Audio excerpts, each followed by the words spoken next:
படிப்பு முடிச்சு கல்லூரிக்கு சென்ற பிறகும் கூட ஒரு பள்ளி மாணவருக்கு மட்டும் மிட் நைட்ல ஸ்பெஷல் கிளாஸ் எடுத்திருக்காங்க இங்க ஒரு டீச்சர். அது என்ன மிட் நைட் கோச்சிங்னு நீங்களே பார்த்து தெரிஞ்சுக்கோங்க.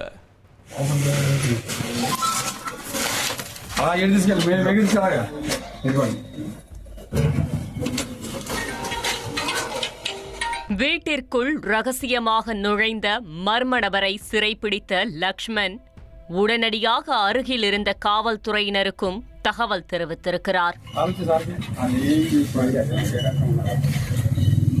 அக்கம் பக்கத்தினர் அனைவரும் சம்பவ இடத்தில் ஒன்று கூடிவிட அந்த இடமே பரபரப்பாக மாறியிருக்கிறது. சம்பவ இடத்திற்கு விரைந்து வந்த அதிகாரிகளிடம், "வாங்க சார், வாங்க, இந்த அநியாயம் உலகத்துல எங்கேயாவது நடக்குமா?" என மனவேதனையோடு அழைத்து சென்று உடைந்த ஜன்னல் வழியாக உள்ளே நின்றிருந்த மர்ம ஆசாமியை காட்டியிருக்கிறார் லக்ஷ்மன்.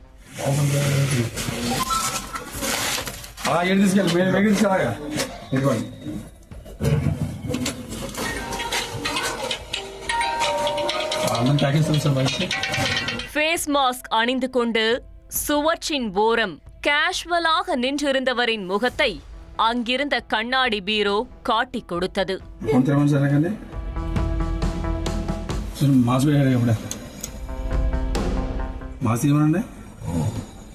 இந்த நபர் பீரோவில் இருந்த நகையையோ அல்லது வீட்டிலுள்ள காஸ்ட்லி பொருட்களையோ திருட வந்தவர் அல்ல. இந்த வீட்டு இல்லத்தரசியின் இதயத்தை திருட வந்திருக்கிறார். இந்த காதல் கள்வனின் பெயர் மணிகண்டா. சம்பவம் நடந்தன்று லக்ஷ்மன் நைட் டியூட்டிக்கு சென்ற நேரத்தில் மனைவிக்கு துணையாக இருப்பதற்காக மணிகண்டா வந்ததாக சொல்லப்படுகிறது. என்ன நடந்தது என்கிற முழு குற்ற பின்னணியையும் ஆராய விசாரணையை தொடங்கினோம்.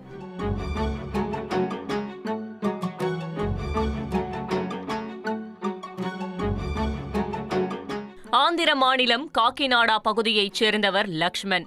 இவருக்கு நாகமணி என்கிற மனைவியும் ஒரு மகனும் உள்ளனர். அதே பகுதியில் சொந்தமாக இறால் பண்ணை வைத்து நடத்தி வந்த லக்ஷ்மன் இரவு நேரத்தில் வெளிநபர்கள் பண்ணைக்குள் புகுந்து விடுவார்களோ என்கிற பயத்தில் தினமும் இரவில் இறால் பண்ணையிலேயே உறங்கியிருக்கிறார். இந்நிலையில் பகலில் வீடு திரும்பும் லக்ஷ்மனுக்கு மனைவியின் நடவடிக்கைகளில் திடீரென சந்தேகம் எழுந்திருக்கிறது. நாகமணி அடிக்கடி செல்போனில் யாருடனோ வீடியோ கால் பேசி வருவதை கவனித்திருக்கிறார். அது குறித்து மனைவியிடம் கேட்டபோது, அது வேற யாரும் இல்லை, தன்னுடைய ஓல்டு ஸ்டூடெண்ட் மணிகண்டாதான். அவன் ரொம்ப சேட்டைக்காரன், எப்பவாவது டவுட் கேட்டு கால் பண்ணுவான் என கூறி சமாளித்திருக்கிறார்.